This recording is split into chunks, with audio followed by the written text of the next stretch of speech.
Hello friend, this is Shivani Chauhan. Welcome to easy path education. आज हम करेंगे आईटेप सेकंड सेमेस्टर के सब्जेक्ट टीचर एंड सोसाइटी की unit 1। तो यूनिट 1 में हम बात करेंगे teacher as a professional, qualifications की बात करेंगे, एटीट्यूड की बात करेंगे, एप्टीट्यूड की बात करेंगे and experience and exposure.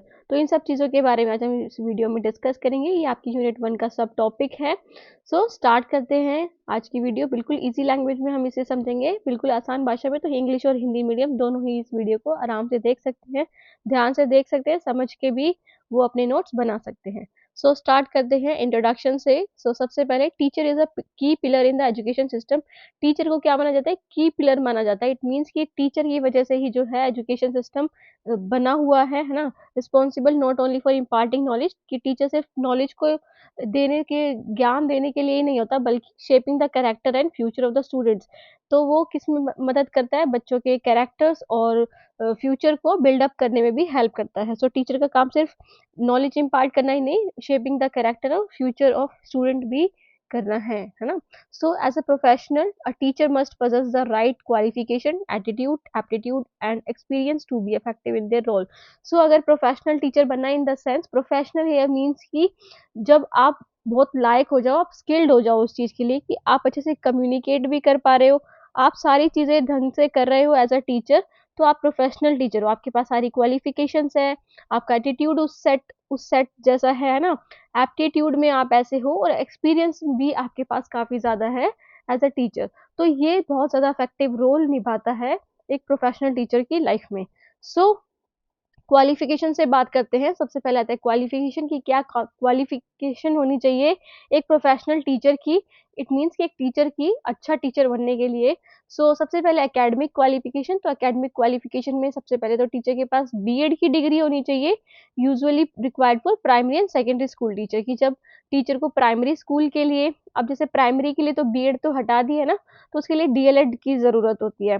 But primary के लिए तो बीएड को हटा दिया, और जो सेकेंडरी है वो school teacher, secondary school teacher के लिए बीएड थी। बट अब ये जो आईटेप कोर्स आया है, आईटेप कोर्स में क्या है कि आईटेप ही नाम होगा, बीए बीएड ही होगा, बीएससी बीएड ही होगा, बीकॉम बीएड होगा। बट आपके लेवल चेंज हो जाएंगे, आपके ऊपर डिपेंड करता है कि आप कौन से लेवल की पढ़ाई करना चाहते हो। एलिमेंट्री एजुकेशन की, क्या एलिमेंट्री टीचर के लिए आपको करना है अप्लाई, सेकेंडरी के लिए करना है, तो वो आप पे डिपेंड करता है कि आप कौन से स्टेज को पढ़ाना चाहते हो। ओके। सो ये है स्कूल टीचर्स के लिए। उसके बाद है मास्टर डिग्री, मतलब एमएड चाहिए होती है, और सब्जेक्ट स्पेसिफिक मास्टर डिग्री चाहिए होती है। एग्जाम्पल जैसे MSc in maths, MA in English की, जिस सब्जेक्ट का उन्हें टीचर बनना है उस सब्जेक्ट की उन्हें डिग्री चाहिए होती है, या फिर एमएड चाहिए होती है। Master of education is preferred for higher level teaching. अगर यूनिवर्सिटीज में, कॉलेजेस में पढ़ाना है तो इसकी ज़रूरत होती है। प्लस इसके साथ आपको नेट की भी ज़रूरत पड़ती है, उसके बारे में हम आगे बात करेंगे। ये तो एक तरह से एकेडमिक क्वालिफिकेशन हो गई। फिर आपके लिए पीएचडी भी एक तरह से ज़रूरी नहीं, बट आप कर सकते हो, उससे आपको बेनिफिट ज़्यादा मिलता है। आपके मार्क्स में, आपके इंटरव्यू में आपको 30+ मार्क्स मिलते हैं जब आप पीएचडी होल्डर होते हो। डॉक्टर ऑफ एजुकेशन बोल सकते हो, या फिर डॉक्टरेट इन फिलोसफी। आपके पास ये डिग्री होनी चाहिए। Is beneficial for those who involve in higher education की, जो यूनिवर्सिटीज़ वगैरह में पढ़ाते हैं, कॉलेजेस में पढ़ाते हैं, उनके लिए बहुत ज़्यादा बेनिफिशियल है। रिसर्च वर्क में उनका एक तरह से इंटरेस्ट एरिया है, या फिर एजुकेशनल लीडरशिप रोल में उनका एरिया है, तो वो पीएचडी कर सकते हैं। उसके बाद आते हैं प्रोफेशनल ट्रेनिंग एंड सर्टिफिकेशन, कि अब इसके लिए जो आपने एकेडमिक क्वालिफिकेशन की है, इसके लिए आपको किस चीज़ की ज़रूरत पड़ती है, क्या आपके पास सर्टिफिकेट होना चाहिए। क्योंकि आपने देखा होगा कि बीएड तो बहुत सारे लोग करते हैं ना, बहुत सारे पर्सन हैं, इंडिविजुअल हैं जो बीएड कर सकते हैं, बट अब आपको टीचर बनने के लिए सर्टिफिकेट चाहिए होता है ना।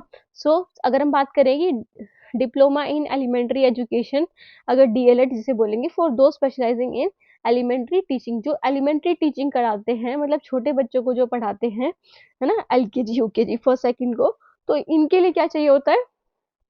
डीएलएड का डिप्लोमा चाहिए होता है ना, डिप्लोमा इन एलिमेंट्री एजुकेशन। उसके बाद है टीचर एलिजिबिलिटी टेस्ट चाहिए होता है उन्हें। बीएड करने के बाद आप सीटेट दे सकते हो, या फिर कोई भी एस्टेट, मतलब जो स्टेट का जो टीचर एलिजिबिलिटी टेस्ट होता है, तो और नेट। अगर सीटेट की बात करो तो आप सीटेट किसके लिए दे सकते हो? जब आप बीएड कर रखी हो आपने, है ना, तब आपको स्कूल टीचर बनना है, उसके लिए आप सीटेट अप्लाई कर सकते हो, सीटेट दे सकते हो। SCT होता है स्टेट एंट्रेंस टेस्ट होता है, और NET होता है नेशनल एंट्रेंस टेस्ट होता है। So national eligibility test, sorry, और ये स्टेट एलिजिबिलिटी टेस्ट। तो ये किसके लिए होता है? टीचिंग के लिए होता है, बट किस लेवल पे? हायर लेवल पे, जब आप कॉलेजेस और यूनिवर्सिटीज में पढ़ाने जाते हो उसके लिए। और जो ये टेट है, टीचर एलिजिबिलिटी टेस्ट, इसमें क्या है, एसटेट भी होते हैं, मतलब हर स्टेट के अलग अलग टेस्ट होते हैं, जैसे बिहार का है ना, और आप बोल सकते हो दिल सीटेट तो हो गया सेंट्रल का, और जैसे अगर हम हरियाणा की बात करें तो एचटेट हो गया, है ना। तो हर स्टेट के अलग अलग टीचर एलिजिबिलिटी टेस्ट भी होते हैं, आप उसको भी क्वालिफाई करके टीचर की जो है एक तरह से क्वालिफिकेशन है उसको क्वालिफाई कर सकते हो। सो गवर्नमेंट जॉब्स के लिए, गवर्नमेंट स्कूल और कॉलेज टीचर के लिए ये सारी आपकी असेंशियल क्वालिफिकेशन होनी चाहिए एकेडमिक, है ना, एकेडमिक और प्रोफेशनल ट्रेनिंग के लिए। फिर उसके बाद आता है कॉन्टिन्यूस प्रोफेशनल डेवलपमेंट के लिए भी आपको करना पड़ता है। इट मीन्स कि आप वर्कशॉप, सेमिनार और कॉन्फ्रेंसेस लगाओ, है ना, लगाओ और ऑर्गेनाइज करो, help teachers stay updated with the latest teaching method. की टीचर्स जब वर्कशॉप और ये जो कॉन्फ्रेंसेज और सेमिनार्स होते हैं, इसमें जब इन्वॉल्व होते हैं तो क्या होता है, उनको टीचिंग मेथड्स के बारे में पता चलता है, नए नए टीचिंग मेथड्स के बारे में। फिर उसके बाद है ऑनलाइन कोर्स एंड ट्रेनिंग। तो ऑनलाइन कोर्स एंड ट्रेनिंग क्या होता है कि बहुत सारे ऐसे ऑनलाइन प्लेटफॉर्म्स हैं, जैसे कि कोर्सेरा हो गया, यूडेमी हो गया, है ना, और गवर्नमेंट ट्रेनिंग प्रोग्राम जैसे स्वयं हो गया, है ना। तो ये सारे ऐसे प्रोग्राम्स हैं जो हेल्प करते हैं टीचर को, टीचर की डिजिटल लर्निंग और पेडागोजिकल स्किल्स को किस तरह से वो पढ़ाएंगे, उस स्किल्स को इम्प्रूव करने में या एनहांस करने में। उसके बाद आता है action research and self learning. तो इसमें क्या होता है, encourages teachers to experiment with new strategies for better classroom engagement. तो ये किस में हेल्प करती है, टीचर को एनकरेज करती है, बढ़ावा देती है कि वो अलग अलग स्ट्रेटेजीज लेकर पढ़ाएं, ताकि क्या हो सके, बेटर क्लासरूम एंगेजमेंट हो सके, कि बच्चे पढ़े, ध्यान से पढ़े और एंगेजमेंट के साथ पढ़े, मतलब टीचर के साथ मिलकर कोलैबोरेटिव वर्क और कोऑपरेटिव वर्क के साथ पढ़े। ओके, सो ये उसके बाद आता है एटीट्यूड। तो एटीट्यूड क्या होता है, attitude of a professional teacher कैसा होना चाहिए? So attitude refers to the mindset, mindset की किसी इंसान का कैसा माइंडसेट है, वो कैसे विचार रखता है, उसके बिहेवियर कैसा है, वो कैसे एथिक्स, कौन से उसके एथिक प्रिंसिपल्स है, कि वो किन चीज़ों पे बिलीव करता है, किन चीज़ों पे नहीं करता। तो वो उस किस में आ जाता है, एटीट्यूड में आ जाता है। तो इससे क्या होता है, एक टीचर का जो माइंडसेट है, बिहेवियर और एथिक्स है, वो हेल्प करता है टीचर को किसमें, इन देयर प्रोफेशनल रोल। कि अगर उसका माइंडसेट, अगर पैसिव, एक तरह से पैसिव लर्नर बनाना है बच्चों को, तो वो उसी वे से पढ़ाएगी ना। तो टीचर के माइंडसेट पे भी डिपेंड करता है ये सारी चीजें। उसके बाद है पॉजिटिव एंड एनकरेजिंग माइंडसेट। तो कैसा कैसा माइंडसेट हो सकता है, मतलब कैसे कैसे एटीट्यूड हो सकते हैं टीचर के। तो सबसे पहले पॉजिटिव एंड एनकरेजिंग माइंडसेट, जैसा कि ये बोल रहा है कि अगर टीचर जो है इन चीजों पे बिलीव करती है कि स्टूडेंट में भी पोटेंशियल है, उनमें भी पावर है, वो भी कर सकते हैं, उनमें भी क्षमता है, और मोटिवेट करती है किसको, बच्चों को अपना अचीव बेस्ट करने के लिए ना, ताकि वो अपना बेस्ट निकाल के लाएं। ओके, सो उसके बाद है एनकरेजेस ग्रोथ माइंडसेट। कि वो क्या करती है, ग्रोथ माइंडसेट मतलब बच्चों को बढ़ावा देती है, बच्चों को बढ़ने के लिए एनकरेज करती है, helping them understand that intelligence and skills can be developed through effort. कि वो ये मानती है, मतलब टीचर का अगर ऐसा माइंडसेट है कि बच्चे ग्रो कर सकते हैं, इट मीन्स कि बच्चों में इंटेलिजेंस पावर हम जगा सकते हैं। ऐसा जरूरी नहीं है कि कोई बच्चा जैसे आप बोल देते हो कि उसके मम्मी पापा कुछ नहीं करते तो वो भी कुछ नहीं कर पाएगा, ऐसा नहीं। या फिर कोई बच्चा अगर सेकंड क्लास में बहुत ज़्यादा अच्छा नहीं था, बट थर्ड क्लास में अगर टीचर चाहे तो उसको इम्प्रूव कर सकती है। तो टीचर का जो माइंड सेट है वो बहुत ज़्यादा एक तरह से अफेक्ट डालता है बच्चों की एक्टिविटीज़ पे, स्टूडेंट की एक्टिविटीज़ पे। उसके बाद आता है पेशेंस एंड एम्पैथी। तो पेशेंस एंड एम्पैथी होगी टीचर्स के पास। तो teacher must be patient with student who learn at different paces. कि पेसेस इन द सेंस कि जब बच्चे अलग अलग तरह से पढ़ते हैं, कि कुछ बच्चों को जल्दी याद होता है, कुछ बच्चों को बहुत लेट याद होता है, तो स्लो लर्नर्स हो गए ना। तो ये सारी चीजें क्या है कि जब बच्चे जो हैं अपनी अपनी पेस, मतलब अपने अपनी क्षमता के अकॉर्डिंग पढ़ते हैं, तो टीचर को क्या रखना चाहिए, पेशेंस रखना चाहिए स्टूडेंट के साथ। ऐसा नहीं कि अगर कोई बच्चा याद नहीं कर पाता तो उसको मार दिया, पीट दिया, बस ये नहीं होना चाहिए ना। तो उस बच्चे के अकॉर्डिंग भी याद कराना चाहिए, या उस बच्चे के अकॉर्डिंग चलना चाहिए। उसके बाद है understanding and addressing student personal है ना एकेडमिक स्ट्रगल इज एसेंशियल। कि बच्चों के किसका पर्सनल जो स्ट्रगल्स हैं और जो उनके एकेडमिक स्ट्रगल है, उनको समझना भी टीचर का बहुत बड़ा काम है। उनको एड्रेस करना मतलब उनको उसके बारे में बताना, कि अगर कोई आप किसी भी प्रॉब्लम में हो तो उनको सुलझाना उस चीज़ को, है ना। तो एड्रेस करना और अंडरस्टैंड करना भी टीचर का काम है। उसके बाद है कमिटमेंट एंड डेडिकेशन। तो टीचर में क्या होना चाहिए, कमिटमेंट होना चाहिए और डेडिकेशन होना चाहिए। Teaching is not just a job, कि टीचिंग एक जॉब ही नहीं है। जैसे कि कंपनीज होती है ना, कंपनीज में क्या होता है कि एम्प्लॉयज होते हैं ना, वो एक तरह से काम करके आ जाते हैं, बट टीचिंग है उससे रिलेटेड नहीं है। टीचिंग क्या है, टीचिंग सिर्फ जॉब ही नहीं है कि उनको सिर्फ पैसे कमाने हैं, अपना फिर आ जाओ लेक्चर देके। It is a responsibility. ये क्या है, रिस्पॉन्सिबिलिटी है, कर्तव्य है उनका, है ना। तो a professional teacher is dedicated to student success and academic excellence. तो जो प्रोफेशनल टीचर है उसको डेडिकेटेड होना चाहिए अपने काम के प्रति, अपने स्टूडेंट के सक्सेस के प्रति, और ताकि वो एकेडमिक एक्टिविटीज में बच्चों को बहुत ज्यादा आगे लेकर जाए, है ना। So they go beyond the curriculum to nurture students overall development. तो जो जैसे टीचर्स को बोल दिया कि आपको ये करिकुलम कराना है, आपको ये सिलेबस कराना है, तो उससे भी आगे बढ़ के टीचर की बच्चों की ओवरऑल डेवलपमेंट में ध्यान देते हैं, उनको और भी ज़्यादा एक तरह से संवारते हैं, है ना। कि सिर्फ उनके करिकुलम पे, सिलेबस पे ध्यान ना देके उनकी ओवरऑल डेवलपमेंट पे ज़्यादा ध्यान देते हैं। उसके बाद है एथिकल एंड फेयर बिहेवियर, कि अगर टीचर का एथिकल और फेयर बिहेवियर है तो a professional teacher treats all student equally without bias और फेवरेटिज्म। कि जो एक प्रोफेशनल टीचर होती है वो हर स्टूडेंट को एक जैसा इक्वली ही ट्रीट करती है, किसी के साथ बायसनेस नहीं रखती। मतलब किसी के साथ ऐसा नहीं कि आप मेरे फेवरेट स्टूडेंट हो, कोई नहीं, है ना। तो मतभेद नहीं करती है, भेदभाव नहीं करती किसी भी स्टूडेंट के साथ। उसके बाद है मेंटेन एकेडमिक इंटीग्रिटी, की जो एकेडमिक इंटीग्रिटी होती है उसको मेंटेन करती है, मतलब ऑनेस्टी बनाए रखती है, और अवॉइडिंग अनफेयर ग्रेडिंग। ऐसा नहीं कि कोई उससे किसी को नफरत है तो उसको एक तरह से गलत ग्रेड कर देगी, है ना, बेकार मार्क्स दे देगी। तो ऐसा नहीं होना चाहिए। एंड डिस्करेजिंग टीचिंग, और चीटिंग को, सॉरी टीचिंग बोलियो, चीटिंग को डिस्करेज करेगी, है ना। तो ये सारी चीजें। उसके बाद है respect cultural diversity and promote inclusivity in the classroom. की कल्चरल डाइवर्सिटी को रिस्पेक्ट देगी, मतलब जो अलग अलग कल्चर से जो बच्चे आते हैं, है ना, उनको रिस्पेक्ट करेगी, मतलब उनके पर्सपेक्टिव्स को भी लेंगी और उनके बारे में भी बात करेंगे। एंड प्रमोट इंक्लूसिविटी, की ऐसी क्लासरूम हो जहाँ पे हर एक बच्चों पे ध्यान दिया जाए, हर एक बच्चे की सुनी जाए। इट मीन्स की एजुकेशन फॉर ऑल होनी चाहिए, है ना, एजुकेशन फॉर ऑल। ओके। इसके बाद आता है नेक्स्ट इज द एप्टीट्यूड। तो एप्टीट्यूड क्या होता है, अच्छा यहाँ पे भी 3 आना चाहिए था क्योंकि हमने एटीट्यूड पढ़ लिया ना। उसके बाद ये थर्ड पॉइंट है। सो एप्टीट्यूड क्या होता है, aptitude of a professional teacher. तो aptitude refers to the natural ability और talent that a teacher must possess to be an effective in the classroom.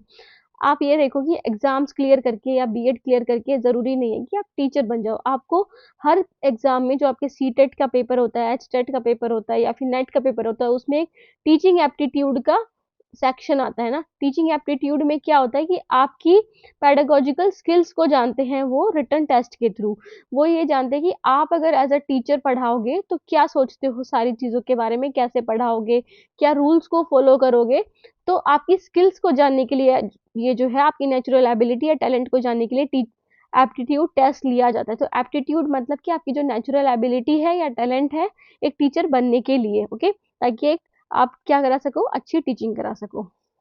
So a strong communication skill, सबसे पहले as a teacher आपको बोलना अच्छे से आना चाहिए।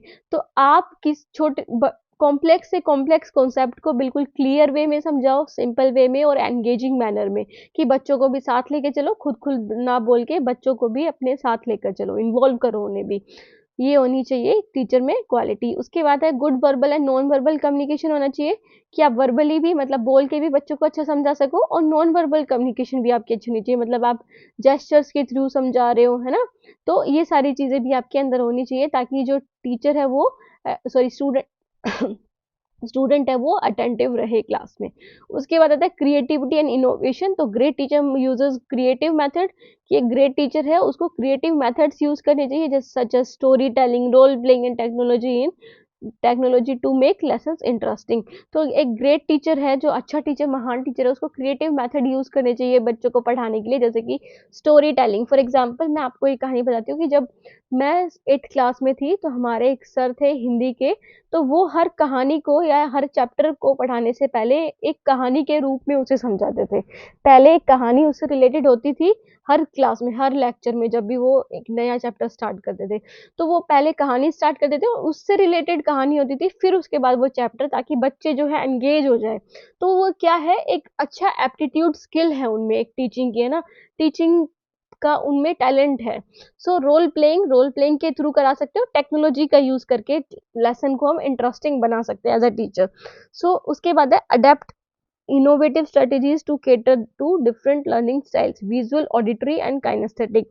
तो क्या कर सकते हैं टीचर? इनोवेटिव स्ट्रेटेजीज मतलब ऐसी स्ट्रेटेजीज जो बहुत अच्छी हैं और हमारे टाइम के समय की हैं, अपडेटेड हैं, ऐसी स्ट्रेटजीज को यूज करें ताकि जो डिफरेंट लर्निंग स्टाइल्स हैं उनको क्या कर सके, केटर कर सके, मतलब उनकी प्रॉब्लम को सॉल्व कर सके, उनका ध्यान रख सके। जैसे जो विजुअल लर्नर्स हैं ना, जिनको एक तरह से दिखाई नहीं देता, तो उनके लिए क्या है, ब्रेल स्क्रिप्ट लेकर आए।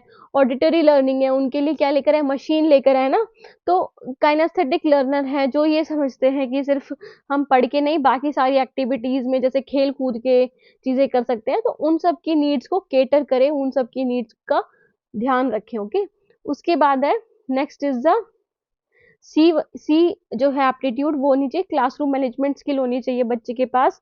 इट मीन्स की एबिलिटी टू मेंटेन डिसिप्लिन, कि डिसिप्लिन बनाने की एक एबिलिटी होनी चाहिए क्लास में, while ensuring a positive and interactive learning, कि सिर्फ धमका के या फिर मार पीट कर डिसिप्लिन नहीं, बल्कि इस तरह से कि जहाँ पे पॉजिटिव और इंटरैक्टिव लर्निंग एनवायरनमेंट भी बने, है ना? बच्चे शांत भी रहे, सुन भी रहे हैं, बोल भी रहे हैं, बट वो एक डिसिप्लिन मेंटेन करके चलना चाहिए। Uses motivational techniques to keep student engaged, कि बच्चों को मोटिवेशनल टेक्निक्स में उलझाए रखो या फिर उनको बताए रखो, है ना? ताकि वो क्या है, कभी भी शरारत ना करें, कभी भी एक तरह से क्लास में शोर ना करें। उसके बाद है problem solving and decision making skills. तो टीचर जो है उसको, teacher often face challenges such as student learning difficulties, क्योंकि टीचर्स को बहुत सारी चीज़ें भी फेस करनी पड़ती है क्लासरूम में, जैसे कि स्टूडेंट की लर्निंग डिफिकल्टी की, कुछ स्टूडेंट है वो किसी वे से नहीं समझ पा रहे हैं, दूसरे मेथड से समझ सकते हैं। कुछ स्टूडेंट्स हैं उनकी अलग लर्निंग स्टाइल्स हैं, है ना, टेक्निक्स हैं, और बिहेवियरल इश्यूज भी आते हैं और करिकुलम कॉन्स्टेंट भी आते हैं। इट मीन्स कि करिकुलम कॉन्स्टेंट जैसे कि जब किसी चीज़ को वो नहीं समझ पा रहे हैं बच्चे, है ना, या फिर टीचर को नहीं पता चल रहा है तो बच्चे को कैसे समझाएं, है ना? तो ये सारी चीज़ें भी टीचर को फेस करनी पड़ती हैं। इससे क्या, टीचर को अच्छे से प्रॉब्लम सॉल्विंग, मतलब उनको एक तरह से गाइड भी करना चाहिए बच्चे को। अगर कुछ ऐसी प्रॉब्लम आती है तो टीचर का काम है बच्चे को गाइड करना, मेंटोरशिप देना, है ना, मेंटोरशिप देना उनको, जो टाइम टू टाइम उनके बारे में पढ़ना, फिर उनको उनसे सवाल पूछना कि कोई दिक्कत है ऐसे करके। ये सारी चीजें भी टीचर के अंदर होनी चाहिए। Ability to analyse problem and implement effective solution is crucial. Crucial की टीचर की जो एबिलिटी होनी चाहिए, क्या, कि उस प्रॉब्लम को एनालाइज करने की क्या प्रॉब्लम आ रही है, और फिर उसके लिए इफेक्टिव सॉल्यूशंस इम्प्लीमेंट करना क्लासरूम में। किसके थ्रू कर सकते हैं? एक्शन रिसर्च के थ्रू, है ना? तो एक्शन रिसर्च होती है जब कोई टीचर क्लास में कुछ चीज़ों से रिलेटेड, बच्चों से रिलेटेड कोई डिफ़िकल्टी फेस कर रहा है, तो उसके लिए वो कुछ एक तरह से अलग-अलग सॉल्यूशंस देखती है, फिर एनालाइज़ करती है कि कौन-सा सॉल्यूशन बेस्ट है, फिर उसके बाद उसको इम्प्लीमेंट करती है। तो जो टीचिंग से रिलेटेड जो प्रॉब्लम्स आती हैं डे टू डे लाइफ़ में, उसको सॉल्व करने के लिए एक तरह से एक्शन रिसर्च की जाती है। उसके बाद है passion for life long learning, कि टीचर के पास क्या होना चाहिए? पैशन होना चाहिए, मतलब उनको बर्डन के लिए या पैसे के लिए नहीं पढ़ा रहे हो, वो उनके अंदर पैशन होना चाहिए, उस चीज़ की लगन होनी चाहिए। A professional teacher is always eager to learn new teaching methods, की जो प्रोफेशनल टीचर है, वो हमेशा लर्न करने के लिए तत्पर रहे, है ना? सीखने के लिए नए-नए मेथड्स को, ऐसा होना चाहिए, और एजुकेशनल टेक्नोलॉजीज़ को यूज़ करने के लिए बहुत ज़्यादा खुश हो, या फिर ट्राई करें कि अलग-अलग हम जो टेक्नोलॉजीज़ हैं जो आ रही हैं उनको यूज़ करें, और सब्जेक्ट नॉलेज भी टीचर के पास होनी चाहिए, है ना? It participate in research and continuous education programme to refine teaching practices. तो इससे क्या होता है, इसमें जो टीचर्स हैं उनको किसमें पार्टिसिपेट करना चाहिए? जो कंटीन्यूअस एजुकेशन प्रोग्राम्स हैं जो हमने पढ़े थे अभी, जैसे कि वर्कशॉप हो गए, सेमिनार्स हो गए, है ना? तो इन सब में टीचर्स को क्या करना चाहिए? पार्टिसिपेट करने चाहिए, ताकि वो अपडेटेड रहे इंफॉर्मेशन के साथ, न्यू न्यू टेक्नोलॉजी के साथ। ओके, उसके बाद आता है the fourth one is experience of a professional teacher. तो एक्सपीरियंस का मतलब क्या है, तो टीचिंग एक्सपीरियंस होना चाहिए सबसे पहले। तो the more year a teacher spend in the classroom the better they understand student behaviour.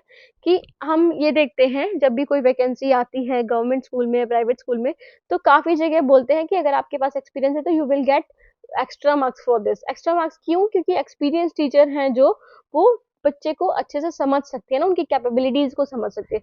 The more year a teacher spend in the classroom the better they understand student behaviour, curriculum planning and classroom management. तो जितने साल वो क्या करेंगे, spend करेंगे classroom में, उतने ही अच्छे तरीके से वो समझेंगे, उनके करिकुलम प्लानिंग को एक तरह से दिखाएंगे, क्लासरूम मैनेजमेंट को। उसके बाद experience teacher are more confident in handling difficult topics, diverse classroom and disciplinary challenges. जो एक्सपीरियंस टीचर हैं वो और ज़्यादा कॉन्फिडेंट होंगे इन हैंडलिंग डिफिकल्ट टॉपिक्स की, ताकि वो डिफिकल्ट टॉपिक्स को अच्छे से हैंडल कर सके, है ना। तो एक्सपीरियंस टीचर को हम ज़्यादा कॉन्फिडेंट मानते हैं क्योंकि वो एक्सपीरियंस्ड होते हैं, उनको पता होता है कि क्लास में कैसे मैनेज करना सारा सिस्टम, डाइवर्स क्लासरूम के लिए और डिसिप्लिनरी चैलेंजेस के लिए। उसके बाद है practical knowledge of student psychology. उनके पास प्रैक्टिकल नॉलेज भी होनी चाहिए स्टूडेंट की साइकोलॉजी, मतलब स्टूडेंट को माइंड रीड करने के लिए। With experience teacher develop a deeper understanding of student learning styles, emotional needs and cognitive development.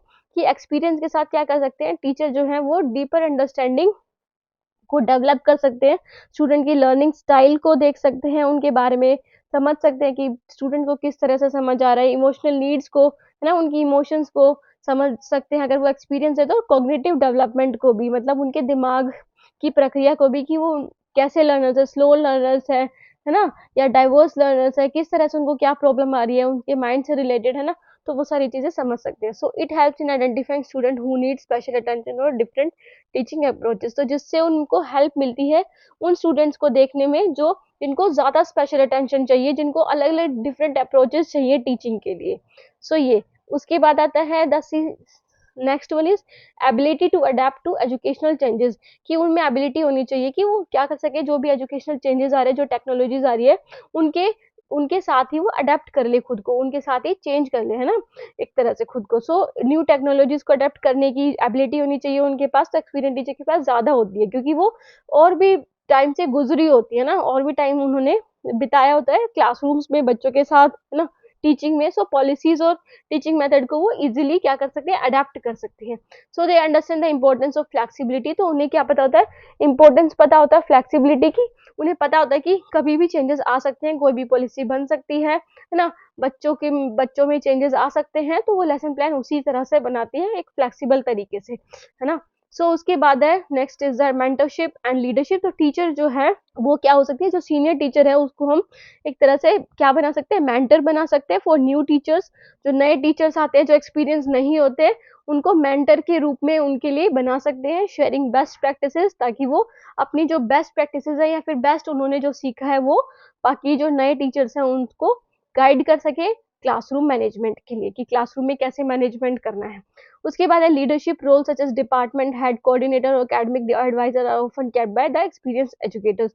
आप देखते हो जो प्रिंसिपल्स बनते हैं, है ना, या फिर वाइस प्रिंसिपल्स बनते हैं, डिपार्टमेंट हेड बनते हैं, वो कौन बनते हैं? क्या उनके लिए अलग से वैकेंसी निकाल देते हैं? नहीं ना, वो बनाए जाते हैं जो एक्सपीरियंस होता है, जिनके पास ज्यादा एक्सपीरियंस हो जाता है, उनको ये सारी चीजों को उनको इनके लिए अपॉइंट ज्यादा किया जाता है ना, कोऑर्डिनेटर्स के लिए, एकेडमिक एडवाइजर के लिए, क्योंकि उनको ज्यादा समझ होती है as compare to the new teacher जो अभी एक तरह से रिक्रूट होकर आए हैं। उसके बाद आता है the fifth is the exposure. तो लास्ट पॉइंट है एक्सपोजर, मतलब expanding teaching horizon. Exposure refer to teachers awareness and interaction with new ideas, culture and educational advancement. तो एक्सपोजर क्या होता है कि टीचर कितनी अवेयर है किसके प्रति, न्यू आइडियाज के प्रति, उसका interaction new ideas new culture के साथ या फिर एजुकेशनल एडवांसमेंट के साथ। तो एक्सपोजर मतलब टीचिंग हॉरिजन को बढ़ाना, एक्सपेंड करना। इसमें क्या जाता है, professional development, attending workshop, seminars and further studies. की प्रोफेशनल डेवलपमेंट के थ्रू, जैसे कि वर्कशॉप अटेंड करके, सेमिनार अटेंड करके, या फिर फर्दर पढ़कर टीचर क्या कर सकती है, खुद के एक्सपोजर को बढ़ा सकती है, खुद की अवेयरनेस को बढ़ा सकती है ना। उसके बाद है टेक्नोलॉजिकल इंटीग्रेशन की, टेक्नोलॉजी में खुद को, मतलब डिजिटल टूल्स का यूज करके, है ना, अपनी टीचिंग को क्या, और टीचिंग और लर्निंग को क्या कर सकती है, एनहेंस कर सकती है, उसको और भी ज्यादा इंप्रूव कर सकती है या एंगेज कर सकती है बच्चों को, किसके थ्रू, डिजिटल टूल्स के थ्रू। फिर उसके बाद है कल्चरल अवेयरनेस। तो कल्चरल अवेयरनेस मतलब अगर टीचर को कल्चर के बारे में पता होगा, ग्लोबल पर्सपेक्टिव के बारे में पता होगा, तो टीचर जो है वो अच्छे से क्लास को मैनेज कर सकती है, अच्छे से अपने टीचिंग को भी मैनेज कर सकती है और डिफरेंट लर्निंग स्टाइल के साथ पढ़ा सकती है। उसके बाद है नेटवर्किंग एंड कोलैबोरेशन। तो engaging with other student for idea exchange. तो जो टीचर है वो क्या कर सकती है, एंगेज कर सकती है स्टूडेंट को फॉर आइडिया एक्सचेंज। कि फॉर एग्जाम्पल अगर कोई दूसरे कल्चर से बिलोंग करता है, दूसरे कल्चर से आता है, तो उसके आइडियाज़ को वो क्या करेगी, एक तरह से उसके पर्सपेक्टिव्स को सुनेगी और फिर क्लास में उनके बारे में डिस्कशन होंगे, डिबेट होंगे। तो ऐसे क्या होगा, जो आइडिया एक्सचेंज होगी वो ज़्यादा अच्छे से हो पाएंगे। सो नेटवर्किंग एंड कोलैबोरेशन में भी एक तरह से उनका एक्सपोजर होना चाहिए, है ना। तो ये सारी चीज़ें हैं जिसमें उनका एक्सपोजर होना चाहिए, जैसे प्रोफेशनल डेवलपमेंट के थ्रू कर सकते हैं, टेक्नोलॉजिकल इंटीग्रेशन के थ्रू कर सकते हैं, कल्चरल अवेयरनेस के थ्रू कर सकते हैं और नेटवर्किंग एंड कोलैबोरेशन के थ्रू कर सकते हैं।